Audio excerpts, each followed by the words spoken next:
The Galactic Academy of Interstellar Affairs had seen many strange things in its 400-year history. It had welcomed delegates from the crystalline hive minds of Vethra, trained the six-limbed warriors of DOS Prime, and once, famously, graduated a sentient gas cloud from Nebula Sector 9. But nothing in the Academy's long and storied memory had prepared it for Mara Ellison. She arrived on the first shuttle of the intake cycle, a small duffel bag slung over one shoulder, her brown hair pulled into a practical knot at the back of her neck. Among the other cadets, towering Gorak soldiers who stood 3 meters tall, the sleek and silver-skinned Liriani diplomats, the 4-armed Chelk engineers, Mara looked like something that had wandered in from the wrong building. Instructor Kale Vera noticed her immediately. He was Theron, a species known across 30 star systems for their tactical genius, their cold precision, and their deeply held belief that physical size was a reliable indicator of battlefield worth. Kale stood 2.5 meters of layered muscle and bone plating, his amber eyes scanning the line of new cadets with the calm disinterest of someone who had already categorized everyone before them as either useful or decorative. Mara, he decided in under 3 seconds, was decorative. Human, he said, not unkindly, but without warmth either. Academy orientation includes a physical assessment course. You are aware of this? Yes, sir, Mara said. You understand the course was designed for multi-species endurance benchmarks? Yes, sir. Kale studied her a moment longer, then moved down the line. He had seen human cadets before. They graduated at acceptable rates. They were clever enough in theory, adequate in practice, and occasionally surprising in areas that didn't matter: music, something called cooking, emotional support for distressed crewmates. Useful, in their way. Like a well-made tool that wasn't quite the right shape for the job at hand. He did not expect to think about her again until the first assessment. The Crucible run was the Academy's opening trial. It was not designed to break cadets, it was designed to reveal them. 30 kilometers of terrain across the moon's rocky surface, steep inclines, narrow ravines, thin atmosphere that forced discipline in breathing, and 3 mandatory checkpoints that required problem-solving under fatigue. The Gorak cadets launched forward like boulders rolling downhill. The Liriani paced themselves elegantly, their long legs eating distance. The Chelk used their extra limbs to stabilize on rocky ground with mechanical efficiency. Mara ran. She was not the fastest out of the gate, not even close. By the 5th kilometer, she was somewhere in the middle of the pack. By the 10th, she had dropped toward the back. Kale, observing from the ridge via long-range scope, made a note in his tablet and moved on to more interesting observations. It was at the 20-kilometer mark that things changed. The Gorak cadet named Hrath, the largest of the intake, a genuine physical specimen, had stopped. Not from injury. From the particular kind of exhaustion that comes from burning too hot too fast. He was crouched on one knee at the lip of a ravine crossing, his massive chest heaving, his legs refusing further instruction. 2 Liriani cadets passed him without comment. The Chelk engineers paused, assessed, determined they could not carry him efficiently, and moved on. It was logical. The run was individual. There were no points for rescue. Then Mara came over the hill. She slowed. Kale watched through the scope, genuinely confused. She slowed. At 20 kilometers into a 30-kilometer run, in thin atmosphere, after hours of effort, she slowed down and moved toward the struggling Gorak.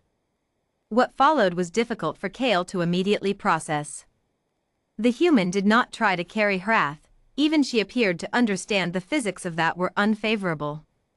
Instead, she crouched beside him, spoke something Kale's scope could not lip-read at this distance, and pressed something from her pack into his enormous hand. A small foil packet. Some kind of sustenance supplement, Kale guessed. Then she stood, positioned herself at his side, and, with her comparatively tiny hand, slapped him firmly on the back of one shoulder plate. Hrath looked at her. Even through the scope, the expression on his face was readable. "What are you doing, small thing?"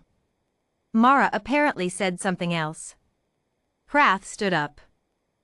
They ran the last 10 kilometers together, Mara matching his pace, occasionally speaking to him.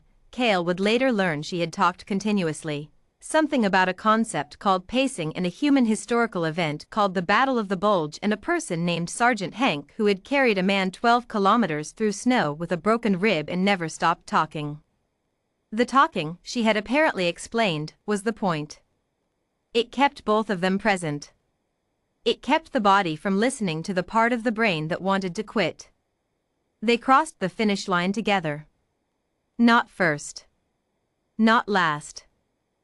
Cale looked at his tablet for a long moment and then erased the note he had made about Mara Ellison's projected performance. The weeks that followed were educational, for the instructors as much as the cadets. Mara did not excel at everything. Her scores in heavy-load combat drills were, predictably, unremarkable. She lacked the raw processing speed of the Liriani in tactical theory exams. She could not, despite earnest effort, match the Chelk cadets in mechanical assembly tasks that required 4 hands. But she did something that Cale, in 20 years of instructing, had not quite seen before. She adapted. Not in the superficial way that most species adapted, by finding a niche and staying in it.